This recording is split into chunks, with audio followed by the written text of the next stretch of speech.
Hello friends, welcome back to our channel. আজকে আমি নিয়ে এলাম নতুন একটা রেসিপি। আজকে আমি বানাবো কাঁচা লঙ্কা দিয়ে অসাধারণ একটা রেসিপিটা বানানোর জন্য এখানে আমি নিয়ে নিয়েছি কিছু কাঁচা লঙ্কা। তো লঙ্কাটার বোটা ছাড়িয়ে আমি ভালোভাবে ধুয়ে পরিষ্কার করে নিয়েছি। আর এর গায়ে যে এক্সট্রা জল ছিল, আমি জলটা খুব ভালোভাবে মুছে নিয়েছি একটা সুতি কাপড় দিয়ে। আর এখন এই লঙ্কাগুলোর মাঝখান দিয়ে একটা চাকুর সাহায্যে কাট লাগিয়ে নেব। এর গায়ের এক্সট্রা জলটা এই জন্যই মুছেছি যাতে তেলে লঙ্কাগুলো দিলে তেলটা ছিটকে না। তো এক এক করে আমি লঙ্কাগুলো সব কেটে নেব। তো বন্ধুরা, ভিডিওটা স্কিপ না করে পুরো ভিডিওটা দেখার অনুরোধ রইল। আশা করছি তোমাদের সকলের ভালো লাগবে। তো এক এক করে আমি সব লঙ্কাগুলো কেটে নিয়েছি। এই লঙ্কাগুলো খেতে একটুও ঝাল লাগে না। তো গ্যাস অন করে আমি গ্যাসে বসিয়ে দিলাম একটা কড়াই। আর কড়াইতে দিয়ে দেবো পরিমাণ মতো সরিষার তেল। তেলটা ভালোভাবে গরম করে নিয়ে আমি ফোড়নে দিয়ে দিলাম কিছু গোটা সরিষা। আর সরিষাটা ভালোভাবে ফুটে গেলে আমি দিয়ে দেব কিছু পাঁচফোড়ন। এখন পাঁচফোড়নটা ফুটে গেলে আমি কেটে রাখা লঙ্কাগুলো দিয়ে দেব। আর লঙ্কাটা দিয়ে খুব ভালোভাবে নাড়িয়ে চাড়িয়ে নেব। এই রেসিপিটা বন্ধুরা ডাল ভাতের সঙ্গে হলে তাহলে তো দারুণ লাগে খেতে। আর আপনারা চাইলে রুটি পরোটার সঙ্গেও খেতে পারো। তো লঙ্কাটা নাড়িয়ে চাড়িয়ে আমি কিছুক্ষণের জন্য ঢাকা দিয়ে রেখেছিলাম। তো ঢাকনা খুলে আবারও আমি একটু নাড়িয়ে চাড়িয়ে নেব।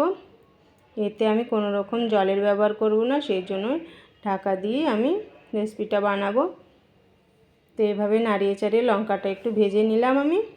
এখন দিয়ে দিলাম হাফ চামচ হিংটা দিলে এর ফ্লেভারটা খুব ভালো আসবে। আর দিয়ে দিলাম হাফ চামচ শুকনো লঙ্কা গুঁড়ো, দিয়ে দিলাম হলুদ গুঁড়ো, আর দিয়ে দেব পরিমাণ মতো লবণ, দিয়ে দিলাম হাফ চামচ জিরে গুঁড়ো, হাফ চামচ ধনে গুঁড়ো, আর দিয়ে দেব এক চামচ মৌরি গুঁড়ো। আর টকের জন্য একটু দিয়ে দেব আমচুর পাউডার। সব কিছু দিয়ে এখন লঙ্কার সঙ্গে ভালোভাবে মিশিয়ে নেব। গ্যাসের ফ্লেমটা লোতে রেখেই আমি এভাবে নাড়িয়ে চাড়িয়ে রেসিপিটা বানাবো। আবারও আমি একটু ঢাকা দিয়ে দেবো যাতে লঙ্কাগুলো খুব ভালোভাবে সেদ্ধ হয়ে যায়।